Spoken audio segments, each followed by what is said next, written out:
And I truly wish the public, because they have no idea how many calls for service we deal with that are more of a crisis where law enforcement is not necessarily the best resource to respond. Brothers and sisters,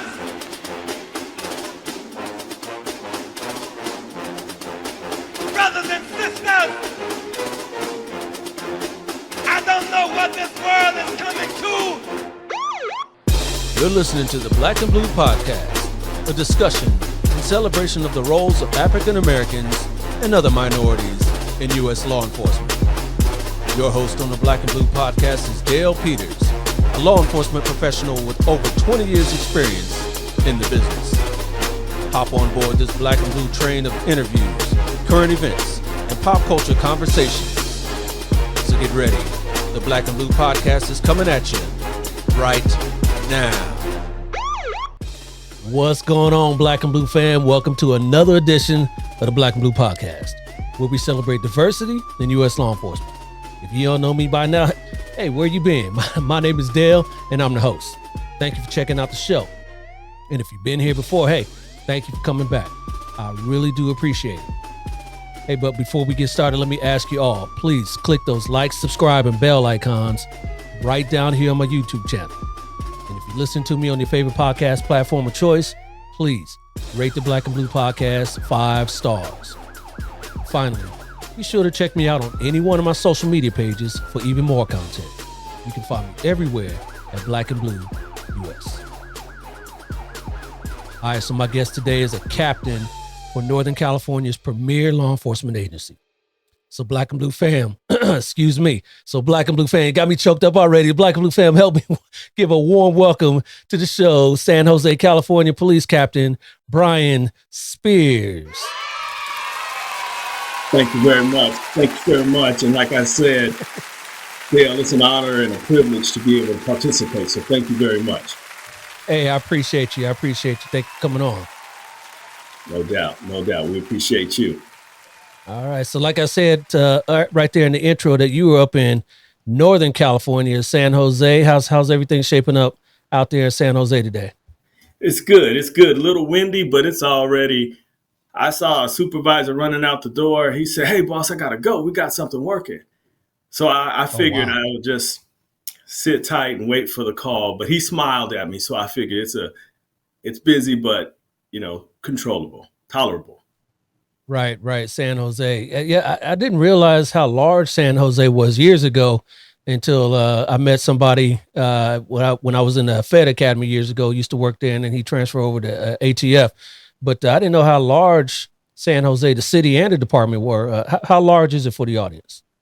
Yeah, so depending on what day it is, we teeter between the 10th and 11th largest city in the United States. So that just speaks the volumes. I think I was checking out some census, we're at 1.8, almost 1.8 million residents. So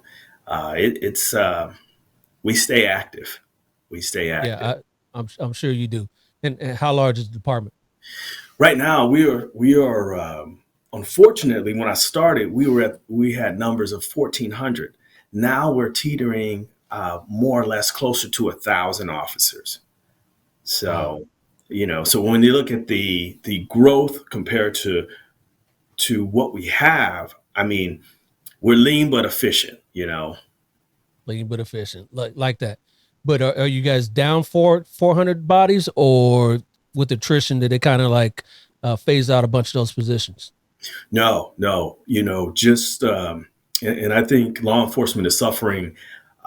Recruitment and retention is obviously, we're just like everyone else, and we are trying to become innovative on recruitment, retention avenues, but we are still down. I mean, those numbers, we need them back. I mean, just for the men and women here that are serving this community, there's no doubt we're struggling with that. Yeah, absolutely. And how long you been there? A little over 25 years. So April of 1997 was the start of the academy. So this journey is it's been in the blink of an eye. I can't believe so much time has passed. Yeah, it does sneak up on you, and all of a sudden you're like, wow, it's been 20 something years, huh? Yeah, yes, sir. Yes, No sir. doubt, no doubt. Are you from up there in the San Jose area? Pretty much, pretty much. My parents they migrated. We got an opportunity, or my parents had an opportunity. San Jose was a little dust bowl. I remember ranches and things of that nature. So transplants from East Palo Alto brought us out to the city of San Jose, where my brother and sister, we didn't know anything, but I thank my parents tremendously for giving us that opportunity. So since then, elementary, junior high, high school, San Jose. Okay, okay. And San Jose is in your blood now, right? It is. I mean, this is secondary home, Secondary home. Where's all your people are from the Bay, though, right? Oh, absolutely. Yes, sir. Yes, sir. Okay. All right. All right. Yeah, we got that little rivalry. We talked before we hit record here that I'm down here in SoCal, and so I'm a Laker fan, and the Warriors and Sacramento are playing right now to see who gets to play them next in the next round of the NBA playoffs. So who you rooting on? Oh, the Warriors is gonna take it to LeBron's, and LeBron's. If you're watching, brother, don't maybe next year. Maybe next Maybe year. next. He ain't got that many left though. No, he doesn't. He's trying to wait for his son to come to come and take it over. So Yeah. we'll see what Yeah, you happens. better hurry up because he's 20 years in the league. Yeah, I mean he still looks good, but dang, I mean come on. Yeah, those knees and Father Time does not wait, right? Yep, father time is undefeated, as Charles Barkley says all the time. Undefeated, Yes, undefeated. sir. So you were a captain up there at San Jose PD. What's your responsibilities now as a captain? So, as a captain, the city of San Jose is divided into four sections. We have Foothill, Central, Western, and our Southern. And I'm the Western Division captain. What that entails is it's a fairly large chunk of the city of San Jose. I probably have one of the most interesting because there's a mix of large residential, from wealthy to a low level income, industrial, the largest malls, shopping centers are all combined in the Western Division. So it keeps me active. Keeps you active. Keeps you active. And you said you've been up there for 20 something years. What sort of things have you done during your career? So I can tell you, I was truly blessed with all the opportunities. Back in the late '90s, we still like several agencies, we had that crack epidemic. So Yeah. as a young officer, I was tapped to work as a kind of like a borrowed undercover officer. So what that entailed was bunk hand to hand drug transactions where I was the undercover dealer, and we would sell fake crack rocks to, you know, anyone that approached us. So I had that experience. Became a field training officer. My first detective stint was in burglary. From there, went back to the streets. This game is a relentless physical game just as well. Yep. Just due to the wear and tear on the body, had a couple of surgeries, reconstructions, came back in full force, and really tried to remain proactive as a police officer. And during that time frame, it was the only three officers at an officer's level were selected to work as a homicide detective, and the opportunity was offered, and I jumped on it. So I became a homicide detective as an officer. I did that assignment a little over almost 5 years. Had an infamous Hell's Angel homicide, cartel related cases. So that was just a true blessing and challenge at the same time. From homicide, I was promoted to the rank of a sergeant. Had a phenomenal patrol experience. I was then tapped to take over the Silicon Valley Internet Crimes Against Children Task Force. At that time, we were about 12 counties, 126 law enforcement agencies. I was the task force commander. within that, obviously, the challenges of, you know, you go from homicide to internet crimes against children, where, you know, strategically targeting, going after individuals who have, um, you know, sexual preference towards children. And Yeah. between that, I was on the FBI's child abduction task force as well. So, excuse me, child exploitation task force. So that came with a lot of, that'll aid you. I mean, I don't think in law enforcement, our brothers and sisters out there who see the things that are captured on video. It's inhumane, you know. But Yeah. there's a very select group that are tasked, and you know, I was honored to be a task force commander for that. So I did that for about almost 4 years. Where I was from there, I was promoted to the rank of a lieutenant. As a lieutenant, I was a watch commander on patrol. Went back to midnights where all the fun and action was. Again, I was towards the mid to late 40s of my age, and so still fun. I was selected to be the intelligence commander. So uh, with that, you know, with everything going on between intelligence, and we actually have a dignitary protection and our vice unit. So I was the commander of that for a little over a year when I was promoted to the rank of captain. And so here I am today, still taking it in, still smiling. More importantly, just super proud of every man and woman who works for the San Jose PD. That's awesome. That's awesome. And you know, going back to your experience working ICAC, I worked ICAC for a little while as well, and you were talking about how that ages you, just seeing all of what you have to see, what you have to look at in order to you know, to first of all establish that the person is a minor, Yes. and what level of obscenity that is. It's yeah, it's not fun, but it's got to be done.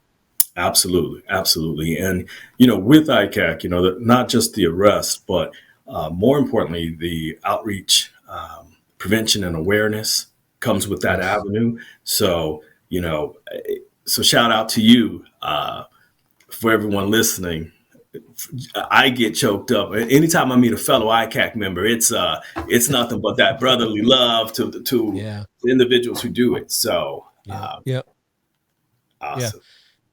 And they say, you know, those criminals right there aren't too dangerous. You know, it's but I would beg to differ, because even on the inside, those guys are not. They don't have much love on the inside, so they got nothing to lose.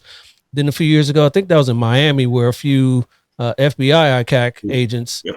you know, got killed walking up to a door. I don't know if they were doing a knock and talk, if they're actually serving a warrant, but yeah, I mean, those guys got nothing to lose, and they know it. Yeah, and with us, we actually served every one of our search warrants with the exception of known weapons. And just to echo what you were saying, individuals, those are chameleons, right? Child sexual predators are chameleons, and Yeah. you don't know what you're dealing with until you've actually got them apprehended. So, you know, tough job, but it was an absolute honor to have that opportunity. Agreed. Agreed. So, you know, we're talking about how you get choked up on that. Do you have children yourself? I do. I do. I'm a proud father of three. My wife and I, Jacquelina. So my wife and I have three children. My oldest, Brian, daughter is a middle, Ariana, and my youngest is Jaden. And I'm a proud grandfather of one, All 2-year-old right. Isabella. So my son shocked me and came home from school, did an internship out in the Central Valley with Stanislaw. Next thing you know, he's telling me, hey, Dad, I got a job. Where'd you get a job? I'm going to be a deputy sheriff. What? And so I watched I always called him the baby boy. I watched my baby boy grow up right in front of my eyes with his speech of, he goes, you want to know why I do this? He goes, every single day you were involved in our school. You were there. You were always participating on campus. You never came home upset. He goes, never. So you always ask me what I want to do. This is what I want to do. So with that speech, I was speechless. So he's currently working inside the jail at San Joaquin County Sheriff's Department. All right. Congratulations there. Thank you. Thank you. And he's the only one that wanted to follow in Dad's footsteps, though, right? Right now, yes. So he's 25. He'll be 26. My daughter's 17, and my youngest is 15. Okay, so they got a little ways. They got a little ways. Got a little ways. Yeah. So I got two in college, and neither one of them wanted to be cops, but I guess that's a good thing, though. It is, because I never thought about the worrying and things like that. He's trying to prepare to go back out to patrol. So I just, the fatherly instinct, I'm sure you share. It doesn't matter.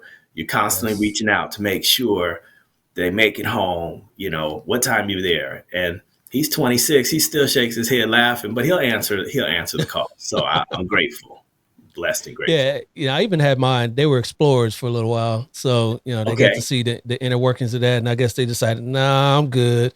So Yeah, exactly. So going back to San Jose, and you're talking about how large it is. What's kind of the demographic makeup of San Jose? The city of San Jose is known as a huge melting pot. We could obviously use a dabble of several different races, but we have probably about 30% is going to be our Vietnamese or our Asian community. Another probably a little less, or probably about the same, Hispanic. Only 3% of African Americans, 24% white. So it's when we go out and about, if you came on a ride along, you wouldn't. Every block is different, and it seems like I said, the big melting pot. And I don't know if it's just based off of the Silicon Valley, we're the largest city, surrounding. But when it comes to the Census Bureau, more so stronger Latino or Hispanic and Asian community. And does the department kind of reflect that, mirror the community? You know what? We're striving towards that.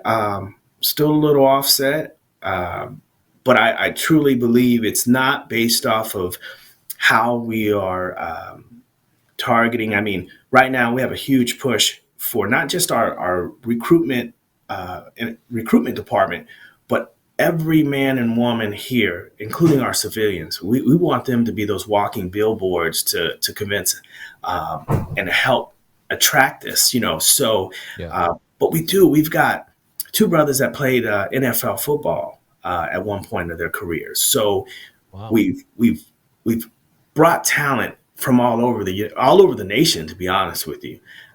But similar to what everyone else is seeing, the stigma and a lot of the incidents that have made national news has definitely slowed everyone's not jumping up and down to get into law enforcement. But one of the things that I definitely try to focus on is for us being a large city, when I'm out and about, and I've had the opportunity, shout out to Chief Mike Carroll at San Jose State. We've done a lot of guest speaking events over there, especially with some of the working groups, some of the African American student groups. And a lot of individuals say, well, I want to be CSI, not really the police. And my big push is that is very relevant for us. Having an evidence tech and building an evidence tech team, it truly does allow a law enforcement agency at our size and others to civilianize positions so that we can continue to deal with the day-to-day, the disturbances and the severe incidents. And so we're trying to push and make some changes within our organization. But, we are definitely trying to create a melting pot organization to match the city just as well. Yeah. It's interesting. You said try to civilianize a lot of positions. And one of the big things that came out of, George Floyd and incidents since then is mental health or social workers, taking a lot of those kinds of calls as opposed to law enforcement actually responded to those calls. How's San Jose responded to that? Have you created any positions? Are you have any plans to do something like that? No, so that's actually a great question. We were proud. Uh, I'd love to say we were proud. First of all, we have it's called MCAT as an acronym, Mobile Crisis Assessment Team. These individuals are sworn law enforcement.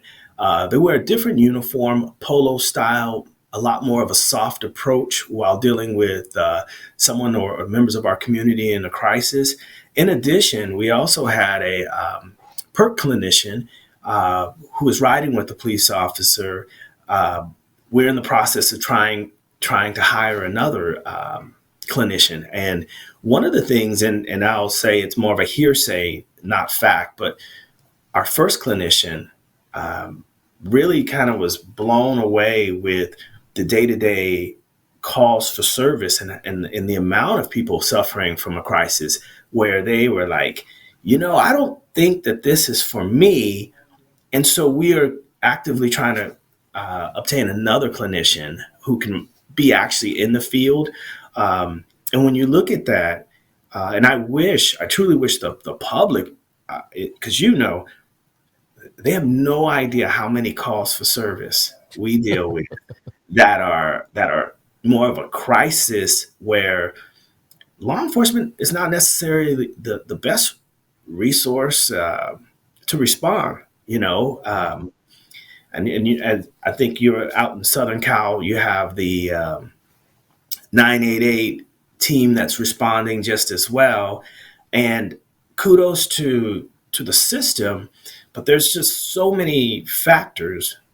How many positions can you civilianize, and do you want an officer to respond with them? Because as you know, Dale, and for your guests who are non-law enforcement, we don't receive 911 calls that are stating, I just want to let you know I'm having a great day. This is Yeah, someone's worst, and we go when they're having their worst times. And so for mental health, they're in a serious crisis, and trying to balance that, when we get there, knowing that there's not a crime, but how do we mitigate that? And the role and responsibilities being peace officers has increased, quadrupled minimum, right?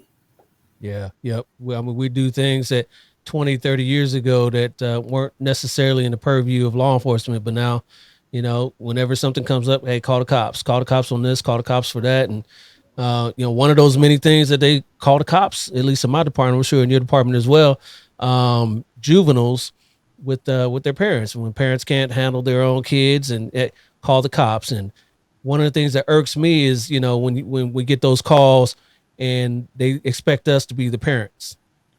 Oh, I'm just going to let you know, preach. Absolutely, right? Because Yeah.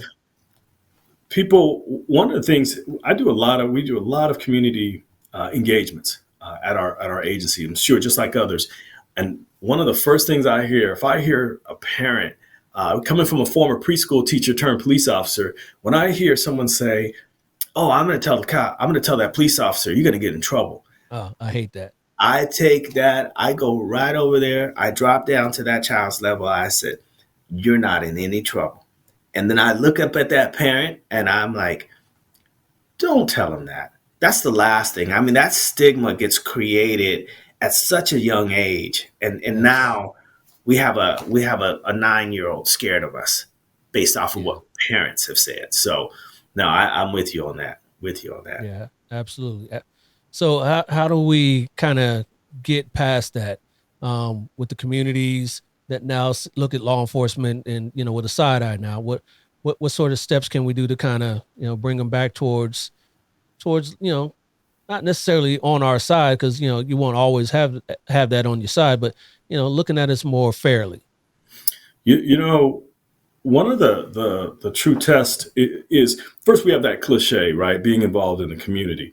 And I think one of the better ways that we can do it, and I'm going to give you just a multifaceted approach here. Okay. One, when I do community events, I prefer, especially when it's an interaction at a school, I prefer not to be in my uniform. I think, and it's just my opinion, children at especially junior high, which is a very volatile time for those decisions and things of that nature, elementary, junior high, they want to know what you wear. They want to see you for who you are, not behind this uniform. So therefore, any type of engagement that I do, I have a little presentation that I've done for several years, and it's called Choices and Consequences. Talks about my life, and at the very end, one of my best friends out of high school became a serial bank robber, was on America's Most Wanted and Unsolved Wow. Mysteries.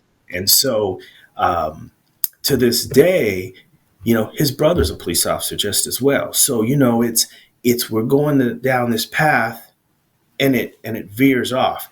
And so I talk about during this presentation in just regular clothes, the slideshow talks about me growing up, some of the bad choices that I started to make. And then I play the little clip from America's Most Wanted. And then I walk back in with my uniform. And now they've had an opportunity to see who I was growing up in high school, starting to be a knucklehead. And then the decision that I made, and then the decision that, you know, a guy that I called a brother at one point, and they're blown away. And so for me, I'm able to connect with the community when they look and they say, well, he likes Jordans, he likes Converse, Yes. he's normal, because we're normal people. We just have a different responsibility. And I believe we owe it to the community so that they know we walk the walk, talk the talk. The majority of the events that I go to, and I had that, like I said, I talked about the event I went to yesterday. It was a uniform event, but my children wanted to go. They had two different places that they had to be. And so it's huge for me to open up this trust and trust the community that I'm going to share my family with you, as just like you open the door and you trust us to walk inside your residence, right? That's a Yes. trust, and we have to continue to build that. So that's just one step that I feel is important.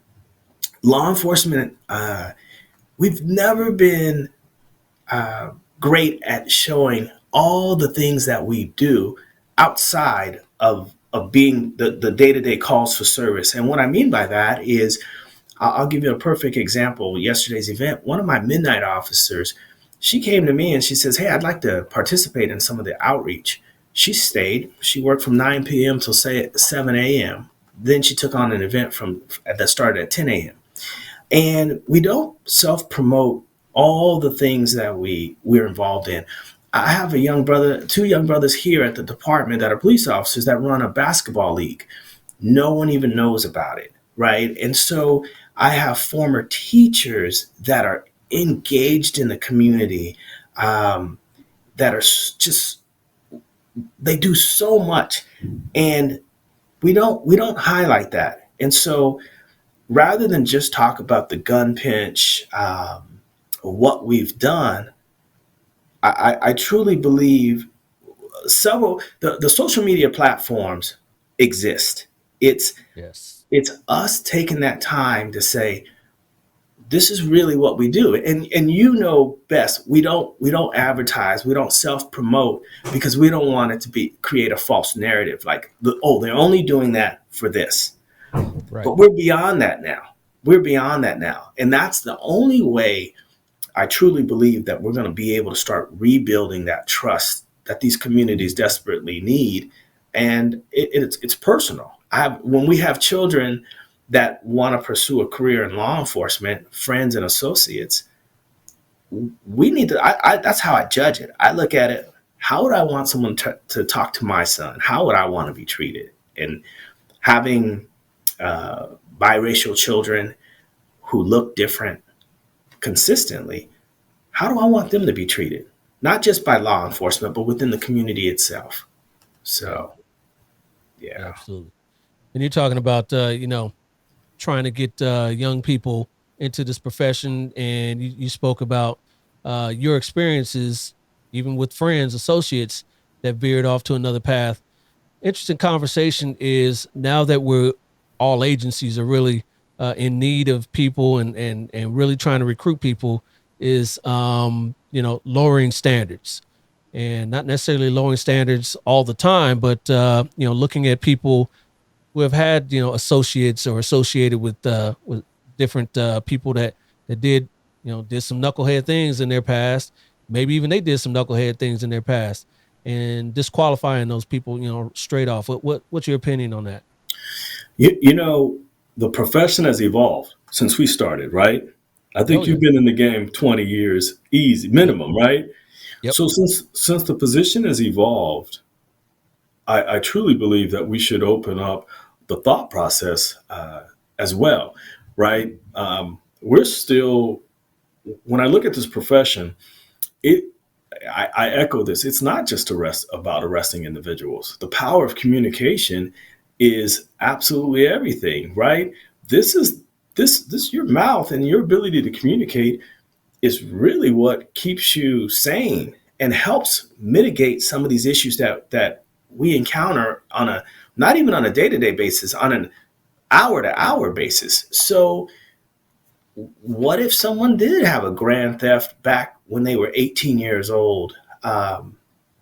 Is that something that we could look past? It was it a mistake, and here they are 20 years later wanting to contribute to their community.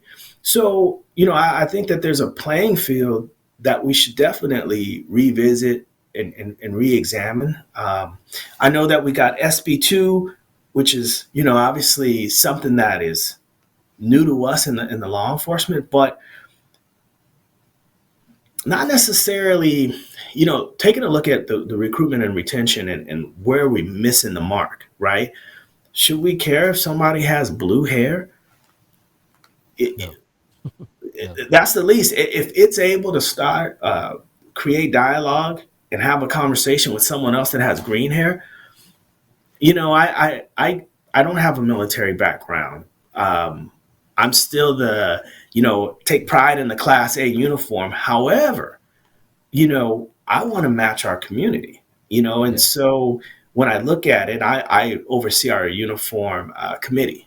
So I'm trying to come up with creative ideas that soften the approach. I was tracking and had the opportunity to watch a Week in Watts, and behind the scenes where the Watts community said, "Hey, LAPD, you're a Southern Cal law enforcement officer. Yep. Pride in that uniform is everything. The way you look, Yep. so, but you look so hard." And they couldn't. It was really for us in law enforcement. No, we strive for that professional look. But Yes. communities go, "Hey, can you soften it?" And if we're really listening to them, shouldn't we start thinking of other innovative ways to make those changes so we could bridge those gaps, as long as we're still doing it in that safe, in that safe manner, right? Yeah. So we got a lot of challenges ahead of us, but if we have the leadership that's going to be open-minded to help create those changes, I think we really can. Yeah. Yeah. It's funny that you mentioned kind of softening up the uniform and the look. I don't know about your agency, but we're allowed to wear load bearing vests, the outer vest. Yes. And I remember going to a call, and a gentleman told me he didn't like them because they made us look more militaristic. So yeah, you got that too. I just try to tell him, it's really to take a lot of the weight off your back, and because we got a lot of back injuries in this profession. But he thought it looked more militaristic than the Class A's. Yeah, we're not gonna make everybody happy, right? No. And we can't. That's truly impossible. But I'm trying to look at the kind of like the polo style, with the option of an exterior carrier or not. But at the same time, you you've been doing this for 25 years, so I have to stop trying to you know, have my own personal opinion. And within the city of San Jose, we have an officer advisory board, and the real true decision comes down from the men and women we serve, right? Yeah.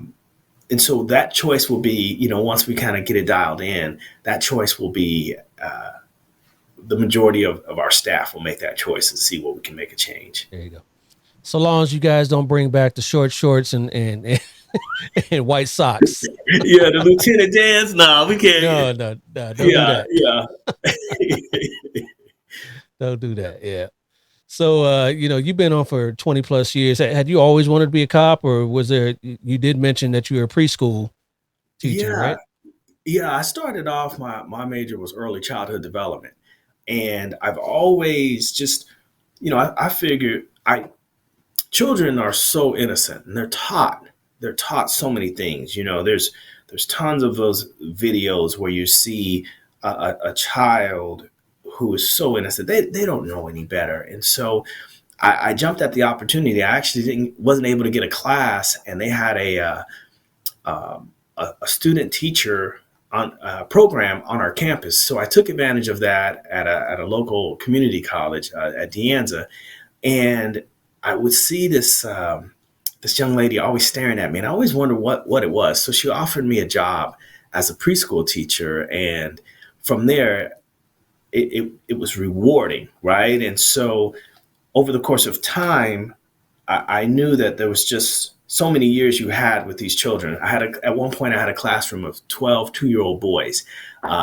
Once they were potty trained, they came to Mr. Bryan's class. And, for several years, I kept in touch with this. And finally, watching a basketball game, I spotted one of my 2-year-olds from my classroom, talented basketball player. So, of course, I had to go find his mom first, and so had that moment, but really didn't think. Obviously, I shared a little bit about you. I started, my era. You had all the hammer of the MC Hammer age of dancing and all that kind of stuff. Started fading, but everybody wanted to be a gangster and a knucklehead, so I almost started that path, even despite being an athlete. I always watched police officers from afar. I felt the quote unquote harassment. And as a result of a negative incident, I was challenged to a fight by a police officer. And I took him up on that challenge. And I took some stick time with some baton strikes as a result in front of a few friends. And I remember that the anger, wanting to call people, wanting to see what we can do, wanting to ride on this individual. And through that pain, I was like, I could do that job. I could do that job better than him, Yeah. and that message started playing. And so through various positive resources, my mother being one, linking me with my uncle, who I had no idea played football with retired Assistant Chief Walt Atkins from the San Jose Police Department. And he opened my eyes, and I give him much credit. He opened my eyes and really put me on a path of direction. And that's where I'm here today. That's awesome. Love to hear that. Love to hear that. And as a captain now, you've risen through the ranks, and I'm sure the people kind of helped you along the way, or some mentors. Are you big on mentorship to kind of pull people up behind you? I am. In fact, the NAACP just hosted and facilitated out of the city of Oakland, I believe it was, and it was titled "Get Your Promotion," right? And it's something similar to that. And so I've had the opportunity. I don't care what color you are. If you are someone that I deem a pillar within the organization that's not just basing everything about arrest, but want to create change and want to implement programs and really be an innovator, those are the ones that I reach out to, and that's all walks of life. So yes, being motivational, making sure that I stay grounded and reaching out. My job now in this organization, I figured my time is running short, based off of just the time on the streets. And if I can help young men and women get to their destiny. And sitting here, I I I did something that's kind of crazy. I wanted to go on ride-alongs. I wanted to see how it is out there.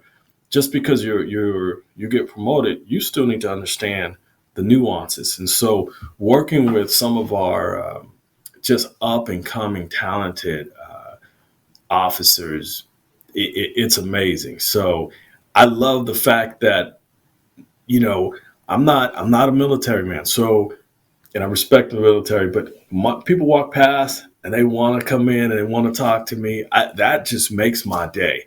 And so if I can continue to um, captivate young officers, men and women, they want to come in. They ask me about the task force. They ask me about all the crazy undercover operations I've done. And then they start asking me about outside of this job and outside of the profession. That's where I'm really captivated with tomorrow's leaders within this profession. So absolutely. Absolutely. Yep. Yep. Love that. So you kind of talked about, the most rewarding parts of your job. What about the most challenging part of your job right now as a captain? As a captain, I we see what's on the news. For all the listeners that are non-law enforcement here tuning in, we see what's on the news about defund the police, things of that nature. I go to community meetings. What I'm shocked about is everyone thinks that they depend on the police to fix problems, and not necessarily police problems. So we're engaged in other the unhoused issues, right? RV parking, all these nuances that are non-law enforcement. Those are some of the bigger roles that we play, and I take pride, and I tell any man, woman that don this uniform or work for a law enforcement agency, kudos to you, because you've taken on things that don't even fit. We've got code enforcement. We've got all these other agencies that are supposed to be our partners, and they are great partners. But the number one organization they call to resolve problems, the police. Police. Yep. The police, right? And as a captain, I probably average 80 to 100 emails of when I read through, large majority of them are non-police issues. But Yeah. but we try to figure out, what's the best course of action and the best, pointing them in the best direction. So that's probably the biggest eye opener as a captain, hands down. That's one. And number two, being out there and just you ever feel with your officers, you ever stop out there and they're just kind of like, whoa, what are you doing out here? So Wait a minute, I got a badge and a gun too, right? yeah, I still tell them I'm here. I try to keep up and stay in shape. So that's probably more the comical aspect. Yeah. So do you get out and go to a call every now and then, or? I try. I truly try. Unfortunately, I recently, just a month ago, was driving, and I look over to my shoulder, and there's a bicyclist down. But the way the bike was positioned, I was like, either he's a victim of a shooting or something bad happened. So, I drive an unmarked vehicle, so I could have continued, but I decided to pull over, activate the body worn camera, get on the radio, and the individual had suffered a drug overdose. So starting the triage and having civilians around you, taking on those. So yes, every once in a while I try to hit the streets, go out. I do. One of the bigger things I stride on is when I have a community that's identifying multiple problems.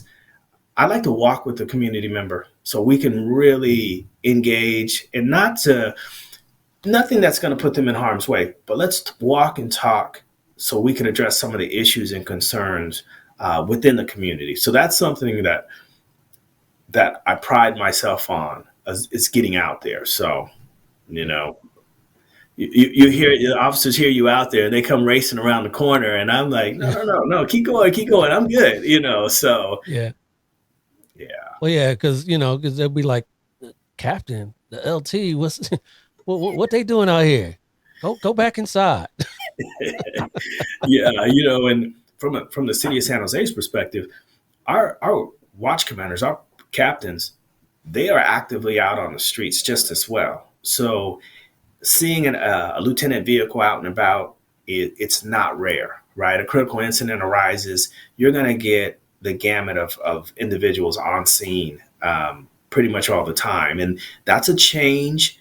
And I'd say a change in more of a positive aspect as a Yeah, result of all these ongoing issues. Having multiple levels out really can control um, behavior on both sides. So yeah, yeah. Real quick, you mentioned SB2 earlier. I wanted to get back to that. Real quick, explain what that is for our people that, in California that don't know, but, people across the nation that don't know what that new wonderful law that we have out here in California is now. yeah, SB2, and you chime in, Oh, help yeah. me at will. But SB2, for in layman's terms, is a new law that basically states this: you as a peace officer, if you are any type of misconduct, an incident where, and I'll utilize things that are justified. Someone that's convicted of domestic violence, or an incident that could have been a felony, and this is from peace officers. Any of that involvement in a manner of that nature, they would be terminated, and they would not be able to go to another law enforcement agency. Okay, and but on the flip side, and that's those are ones that I absolutely applaud the actions. We don't need an individual hiding behind a badge doing that.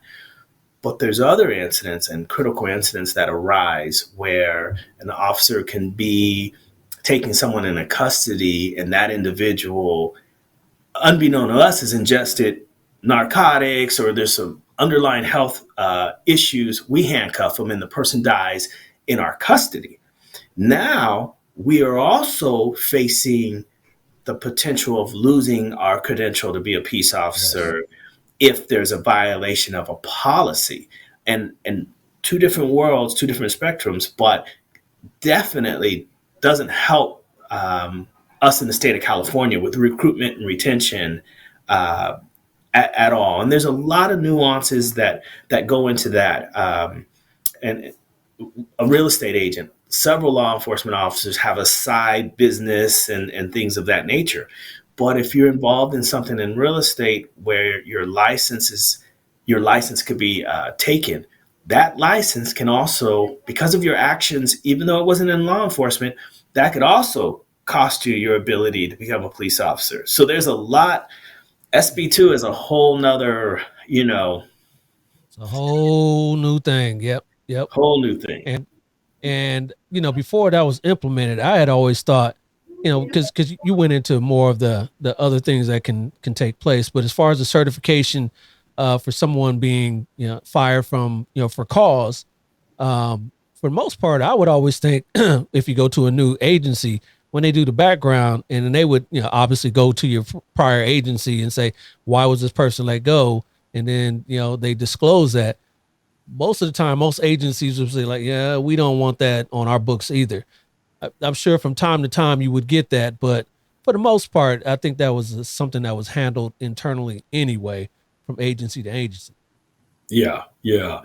But it's here, and Yeah. it's in fact, one of the first publications came out. A young brother from San Diego sent it to me, and it had a list of officers and it shows temporary, who's temporary, suspended, permanent. It's It's a an new eye thing. opener. And it's here, so now we have to adapt to Yeah. it, right? Yep. Yep. We So do. We do. So with that in mind, and you got 20 plus years on, how much longer you look? What's the future look like for you, Cap? the future for me, I've decided. I I feel it's absolutely necessary. as a proud African American in law enforcement, I feel it's absolutely necessary for me to pursue and continue to pursue for the next step. And the next step for me is I would like to become a chief. I would love to be a chief within the confines of the city of San Jose.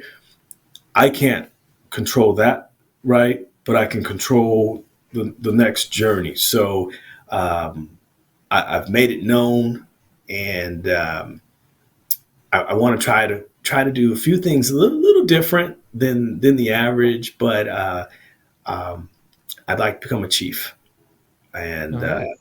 I've decided that, if I could put in a few more years, I'm still excited, I'm still passionate, and if I could leave my mark and help the next generation, and also help kind of curb that stigma within just a community, just one person. That's what I strive for every interaction. So I'm not done. I'm not done with that. So that's why. Not done. Yep. Not Still done. got some gas in the tank, obviously. Yes, sir. All Yes, right. sir. All right, Cap. Hey, I appreciate you coming on and sharing some of your tenets of success and all that. But hey, you're not done. I got a little game I like to play with my guests before I let you go. So let me Okay. get this set up here for you. And this game here is black or blue, black or blue, black or blue, black or blue, black or blue, black or blue. Let's go black. all right. So this is my black and blue game. And your category today, Captain, is Sand City. Sand City. That is cities that begin with the word sand. I'm Okay. gonna name San Jose being one of them. I won't give you that one. That's a little too easy for you. But I'm gonna give you a name of a city. You tell me, is that a real city or not? A real city or not? Sand City. All right. So pretty simple, right? All right. Let's go. All right, let's go. All right. So here's your first one. San Clemente. Is that a real city? Real city. That is absolutely a real city. Yes. San Clemente down in Orange County, Southern California. All right, off to a good start. How about your next one here? How about San Jalen?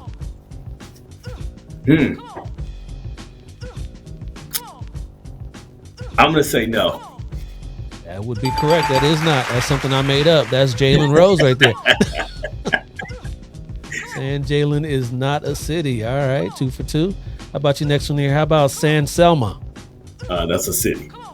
Oh, that is not a city. It's not a Selma city. Hayek. There's okay. a Selma. There's a Selma, Alabama, but there's no San Selma. All right, I'll take that. The picture got That's me all though, right. so okay. Yeah, I got you. All right, well, maybe we get you back on track here. How about San Bernardino? Is that That's a city? Yes, sir. Absolutely a city. Down here, city to the west of the city where I work, actually. How about San Antonio? San Antonio, Texas. Yes, sir. Absolutely. Definitely a city. San Antonio, we got you back on track. How about San Coolio? No, sir. That is not a city. San Coolio. And hey, shout out RIP to Coolio. He just passed away about a month or so ago. So, shout out to him. Gangsta's Paradise. We all remember that. How about shout out to San Julio for being a firefighter. Oh, was he really? Back in the day. Back in the I day. didn't know that. All right. Shout out to Coolio, definitely. How about San Timon? San Timon. San Timon. It's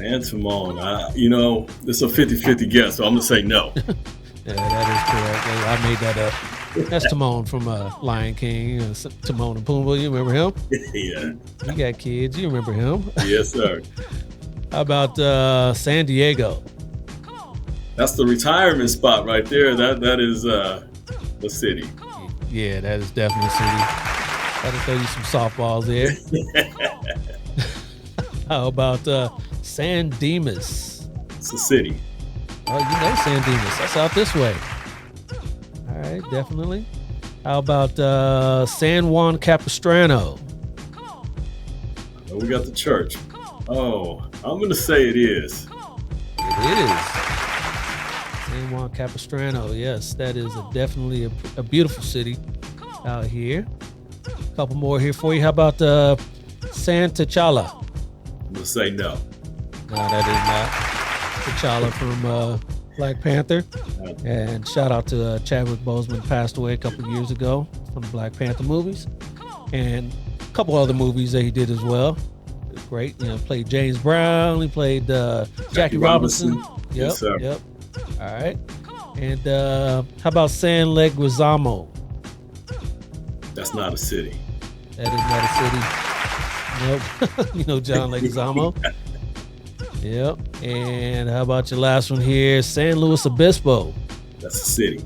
Now we all know that's another beautiful city. Another beautiful city.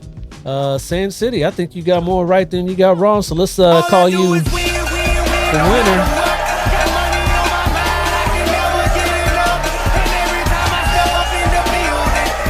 Everybody hands go up. All right. I'm glad you got through that. Sand City.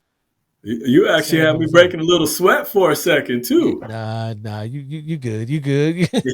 you the deductive reasoning that you got there when you were detective. So there we go. Absolutely. Hey, Kat, before I get you out of here, how about some words of wisdom for the audience? For everyone that's tuned in, my 2 cents is this: we're all human. We're all going to make mistakes. Some of us are going to make bigger mistakes than the others.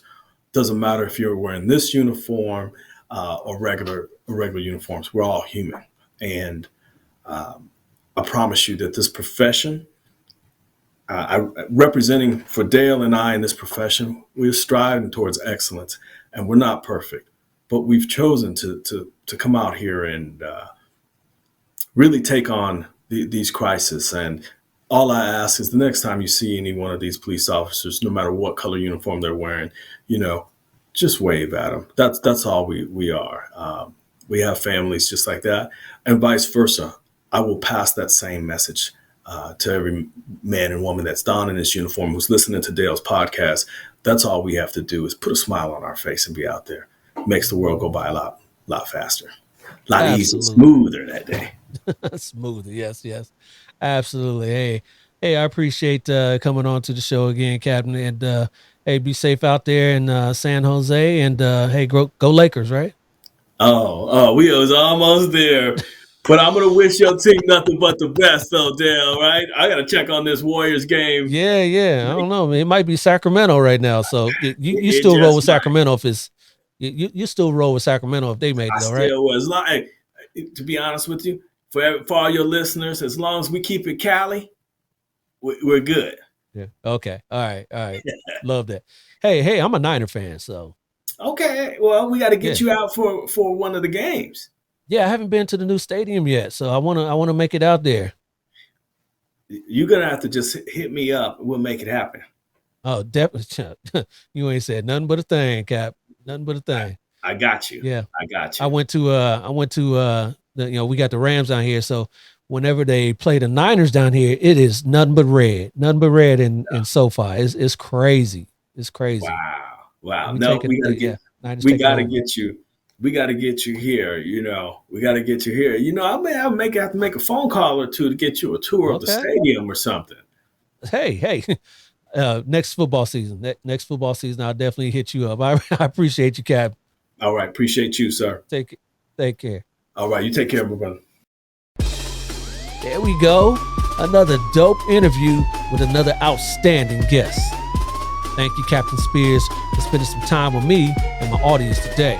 You truly are an inspiring man. Hey, and I appreciate you. You guys out there appreciated this episode too? Go on ahead and let me know by leaving a comment in the section below. And don't forget, click those like, subscribe, and share this episode as well. I'll be back before you know it with another dope interview just like this one. But till then, come on, y'all. Stay black and blue. I'll holler at you. Peace. This has been a Maitre D Entertainment presentation.